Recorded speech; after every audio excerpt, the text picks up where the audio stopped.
Amis sportifs et internautes, merci de nous rester fidèles sur Banlieue TV. ñu ngi tey ji ci stade Alassane Djigo fi nga xamante ne bi fii la kon zone 6 bu Yeumbeul fas yéene amal finalam bu rëy bi nga xam ne ki ñu ko parrainé du kenn ku dul le responsable de l'Alliance pour la République ci commune bu Yeumbeul Sud mu di Modou Mbène Diop. Comme vous le voyez derrière nous, fanfare bi nga xam ni ñoo di waa police ñoo nekk noonu di yëngal pour le moment et que vous l'avez remarqué vous aussi gis ngeen tamit li nga xamante ne bi moo di public bi ak stade bi ni nga xamante ne bi noonu la ñëwee en masse malgré li Yeumbeul sori lool terewul dikk nañu en masse ngir daal di ñëw ci li nga xam ni moo di finale bi une finale qui est partie pour donner toutes ses promesses ndax lu jëm ci wàllu ambiance ak festivité dinañ ko fas yéene ràññee ñu fàttali leen ni bile finale mu ngi fas yéene dox ci diggante ñii di Minam ak ki nga xamante ni bii moo di ñoo déggoo doon ASC boo xamante ni bii daanaka ci zone 6 bu Yeumbeul marqué na ci empreinte am fu ci nekk gis na ko ci donte bari na ci loo xamante ni bii jotoon na cee am ay tardement mais terewul cette fois-ci ñëw na en finale. Minam nag moom il n'a pas dit son dernier mot ndax daanaka 5 ans rek la formé ngir mën a daal di arrivé en finale bii mooy deuxième finale am ci zone 6 bu Yeumbeul. Pour le moment loolu la ñu mën a jàppagum de moment à l'autre dinañu ñëw ci coup d'envoi bi ak lépp luy temps fort match bi nga xamante ne bi mooy finale bi nga xam ni une finale inédite entre Minam ak ñoo déggoo bu Yeumbeul. Voilà chers amis internautes, c'est l'arrivée des deux formations sur l'aire de jeu du stade Alassane Djigo de Pikine ak ñi nga xamante ne bi ñoo di les officiels yi nga xam ni kon ñoom ñoo fas yéene présider bile final. Ñu gis ni nag lu jëm ci wàllu final bi il est parti pour donner toutes ses promesses. Nous voyons au devant ñii di kon l'ASC ñoo déggoo ñu ñëw nii avec leur couleur habituée en jaune et bleu. ñu gis de l'autre côté ñi nga xam ne ñoo di waa Minam avec leur couleur bleu et blanc en blouson. xëy na nag ci kanam tuuti bu ñu daal di futtee ko soobu ci jongante bi dinañu mën a xam kenn ku ci nekk lan la sañse waaye li ñu tàmm di wax rek borom kànja moo mën a maafe te ku xam déggoo xam ne ñi nga xamee ni ñoo di waa Confébat mu di confection Baara Diop ñoom ñoo leen di faral di sañsel kon ñu xam le ne rek lu jëm ci wàllu sañse moom du fi ñàkk te dina fi am lool ba mu doy ñuy seen noonu ci biir samay gaa ci biir noonu ku ci mel ni jinne mu ngi noonu waaye tamit bokk na ci ala ñoom ñëpp doon ñoo xamante ni mën nañu wax ni c'est des fils dignes de ñoo déggoo ndax ku ci nekk sa baay def na lu ne wett ci biir li nga xamante ni bi moo di bile ASC ndax foo tuddee ala war nga mën a xalaat ki nga xam ni moo di or loolu tamit ñu mën a gis ne rek final bu neex a neex la ñu fas yéene suivre fii ci stade Alassane Djigo. ñu gis ni tamit vous voyez sous vos yeux la formation de l'ASC Minam qui est dirigée par leur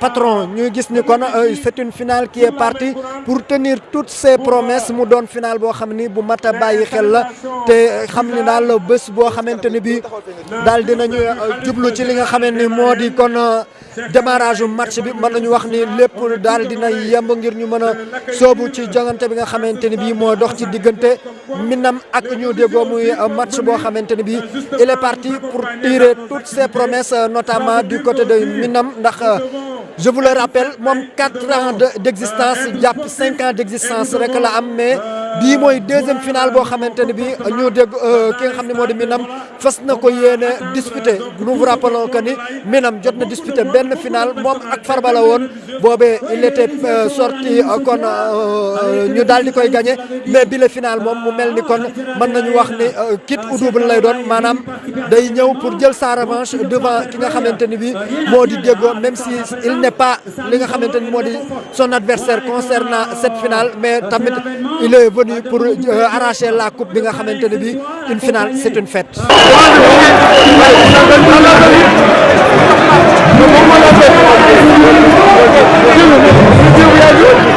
Voilà, comme vous venez de le voir sous vos yeux ñu ngi ci mi-temps bi nga xamante ne bii moo dox ci diggante ki nga xam ne moo di ñoo déggoo ak ñi xam ne ñoo di waa Minam malgré leur âge très jeune ñoom waa Minam mel nañu wax ni match bi daanaka ci seen i tànk la gën a nekk li koy firndeel mooy occasion bi nga xamante ne bii moom ngeen di seetaan ni à la 39e minute voire 40e minute la boobule occasion am juste à l'entrée de la surface dem na sax ba public bi doon contesté ni penalty la mais terewul teewul rek li nga xam ne moo di arbitre moom il a jugé nécessaire de tirer li nga xam ne moo di coup franc kon mu doon balle arrêté boo xamante ni dañ koy mujj dóor mais il passe complètement au-dessus de la transversale mu mel ni kon match boo xamante ni bi ne il est prêt pour tenir toutes ses promesses malgré que sur les papiers mën nañu wax ni déggoo moo mag ki nga xam ne moo di Minam mënoon koo daal di mën a gagné waaye football dafa am ay réalité am ba tax na li ñu mën a jàpp ci match bi mooy ki nga xam ne moo di Minam moo am domination légère ci li nga xamante ni bi moo di première partie lii di kon rencontre bi dox ci diggante ñaari. Voilà chers amis téléspectateurs après 120 minutes de rencontre entre l'ASC Niodiego Diego et l'ASC Minam, c'est l'épreuve fatidique des tirs au but à l'issue de cette rencontre. Retenez que la rencontre est soldée par un nul et vierge, 0 but partout. Nous nous dirigeons vers l'épreuve fatidique qui est la série des tirs au but que nous allons vous faire vivre en direct sur Banlieue TV. À tout de suite pour ces séances de tirs au but. Voilà, Minam moo njëkk a door tiram moom le numéro 13 moo njëkk a door. Il a marqué son tir. À présent, c'est au tour de l'ASC Niodiego avec le numéro 5. mu ngi ni tekk di déglu arbitre bi toj na mbuusu ndox ba dellu ginnaaw 1 2 3 4 arbitre bi lay déglu joxe na coup d'envoi. Il tire, il rate. Il rate son premier tir, le numéro 6 de l'ASC Niodiego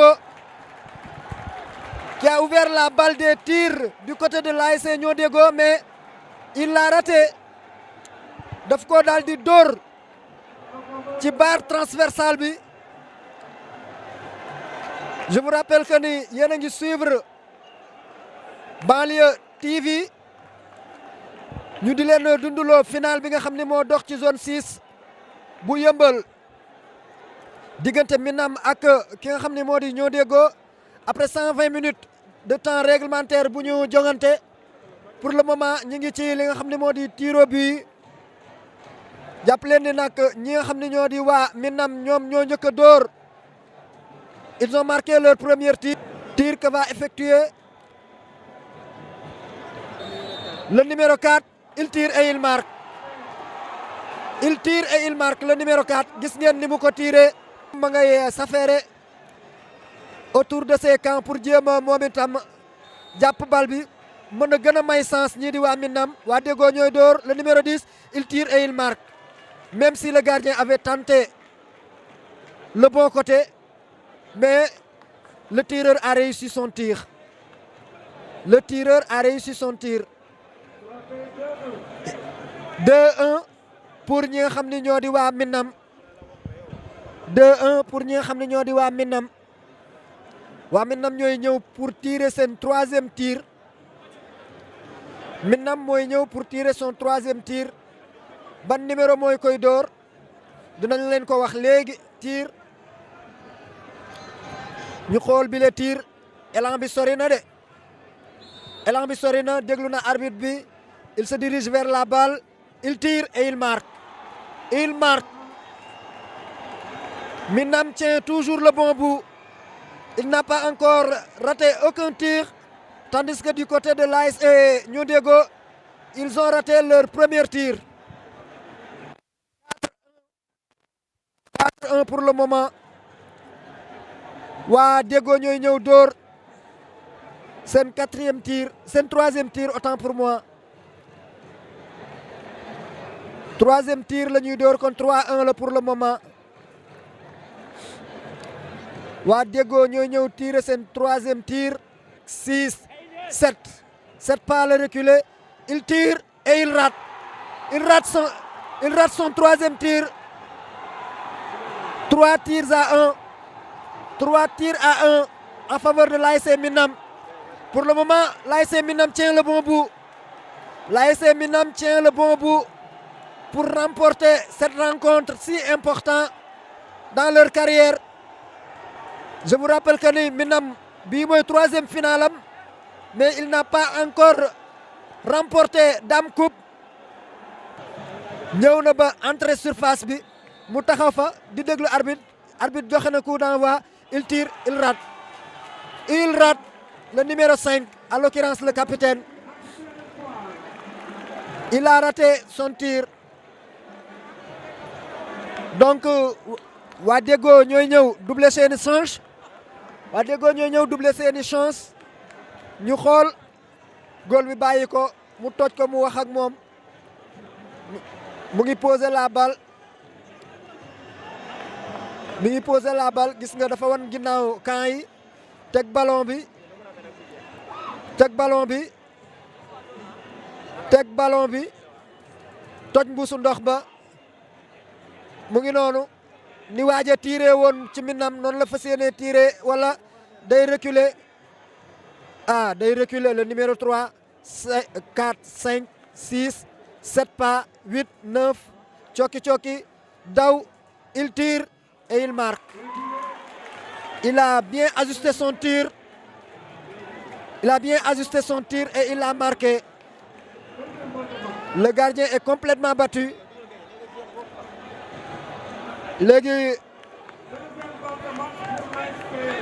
La balle de chance pour l'ASC Minam. Dougal gagné, raté, dougal gagné. Dougal gagné, raté, dougal gagné. su ma waxee loolu mooy su fekkee dugal nañ seen tir ñoom ñooy gagné su fekkee ñële ñëw nañ dóor seen tir ñoom ñu ñëwaat dóor seen tir bu ñu dugalee ñoom ñooy gagné mais bu ñu raté dañuy demaat balle de match. yàggoo série penalty yàggoo cee lekk dërëm yàggoo cee lekk dërëm mais bu ko dugalee mooy gagné. Tous les chances de l'ASC Minam se reposent sur ce numéro 5. Tous les chances de l'ASC Minam se reposent sur les épaules de ce numéro 11 de l'ASC Minam. Il recule 4, 3, 4 pas. xëcc na mbuus mi daw na ba génn li nga xam ne moo di surface bi. Il se dirige vers la balle. Attention, il tire, il rate. Il rate. Il rate. Un deuxième sens pour l'ASC New Déggo. Un deuxième sens pour l'ASC New Déggo. Match ji ne dëgg la ñuy suivre. Un deuxième sens pour l'ASC New Déggo qui va tenter de ressaisir pour prendre toutes ses chances. ñu xool lii ana lan lay joxe. Minam amoon na sens mais saisirul opportunité bi. Reste à l'ASC New Déggo. su Déggo dugalee day daal di égaliser.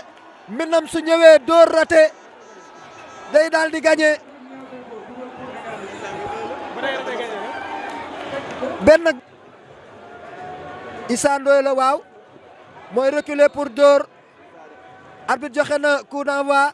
C'est bon, il tire et il rate. Il rate. Match ji ne dëgg la ñuy suivre. Il rate.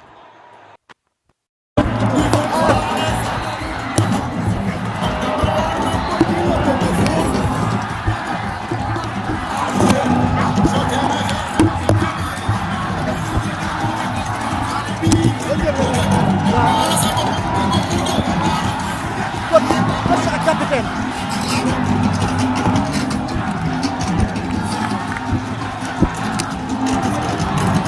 C'est bon, félicitations.